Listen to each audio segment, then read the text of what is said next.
Let's start with a story that's, well, it's as true as it is shocking.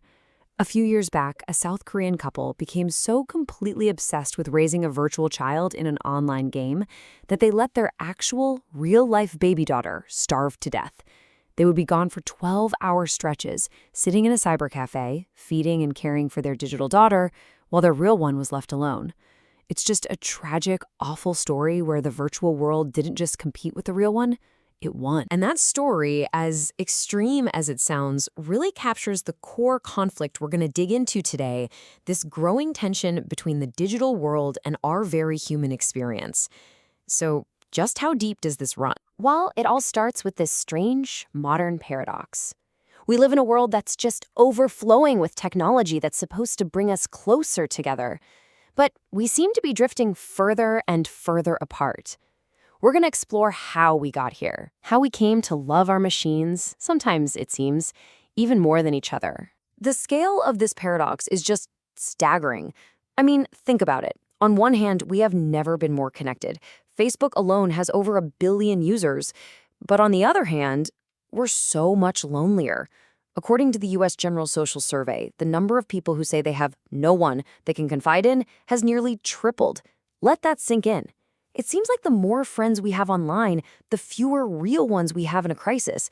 More connection isn't solving loneliness. It might actually be fueling it. So that really brings us to the biggest question of all, doesn't it? How did a world so meticulously engineered for connection, for communication, for community, end up leaving so many of us feeling completely and utterly alone? To even start to answer that, we have to pull back the curtain and look at the hidden price we're paying. Because beyond the glowing screens, there's a very real, unseen human cost to our digital-first world. And it's taking a toll on our jobs, our health, and our communities. Let's talk about our livelihoods first. A pretty startling study from Oxford University found that nearly half, 47%, of all U.S. jobs are at a high risk of being lost to computerization. And we're not just talking about factory work here. This is a fundamental threat to millions of careers, right across the board. Okay, now let's look at the mental cost. Back in 1980, when anxiety disorder was first officially recognized, it affected maybe 2 to 4% of the U.S. population. Today, that number has exploded to nearly 20%, 1 in every 5 Americans. This isn't just some vague feeling of being stressed out, it's a measurable health crisis that has blown up during the digital age. And when you start to piece all of this together, what you see is a kind of systemic erosion of society itself. At work, you have thinkers like computer scientist Jaron Lanier arguing that the internet now destroys more jobs than it creates. In health, it's just tragic. Suicide is now the leading cause of death for people between 15 and 49 in the developed world. And in our communities, trust has absolutely plummeted. Only 19% of millennials say they trust others. For baby boomers, that number was 40%. The author Nicholas Carr really just nailed this feeling when he wrote, "Ours may be a time of material comfort and technological wonder, but it's also a time of aimlessness and gloom. And that feeling of gloom, it forces us to make a critical choice. And that choice is really about what we value most. Are we building a world that's all about efficiency, or one that's built for humanity? It's really time we start challenging what some people call the cult of convenience, this idea that faster is always, always better." To really get this mindset, there's a key term we need to understand: digital solutionism. It's this core belief that for every complex human problem, social, political, you name it, there's a neat, tidy technological fix. And the goal is almost always to make things more efficient. But here's the catch. What if the most important parts of life aren't meant to be efficient? This really lays out the core tension perfectly. We have to ask ourselves, what are we optimizing for? You see, machines thrive on rules, logic, and speed. Their value is in giving us a perfect, efficient answer. But humans, we thrive on things like empathy, creativity, and nuance. Our value is in finding meaning and connection. And our greatest output isn't always answers. It's asking better questions. If we get too obsessed with what machines do well, we're in real danger of forgetting what makes us uniquely human. The author Richard Watson puts it so bluntly. He says, "What's needed is not more efficiency-sparking electronics, but more human kindness and compassion."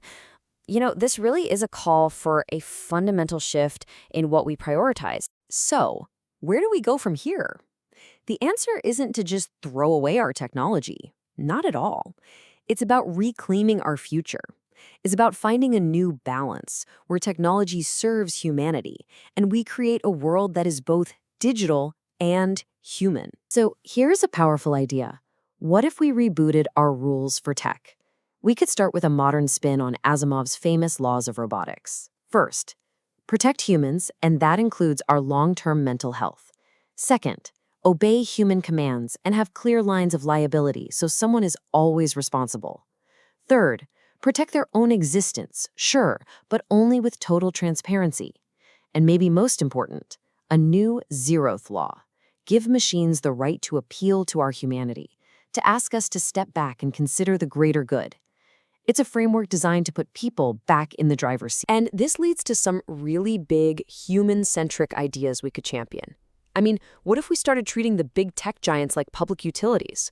What if we removed online anonymity to close what someone called the sluice gate of online hatred? We could encourage real tech-free time and recenter education around skills that are uniquely human, like empathy and ethics. And above all, we can consciously and actively champion the things machines will never, ever be able to do. Love, forgiveness, doubt, humor, hope. Ultimately, this is a reminder that our deepest, most profound experiences are uniquely human. Like Richard Watson writes, it is only poets, painters, novelists, filmmakers, and musicians who can reach out and touch the human heart.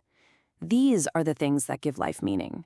And you just can't reduce them to data or automate them with an algorithm. And that brings us to one last final question to leave you with. We spend so much time and energy worrying about making our machines think. Maybe we should worry a little more about making sure that we humans don't stop.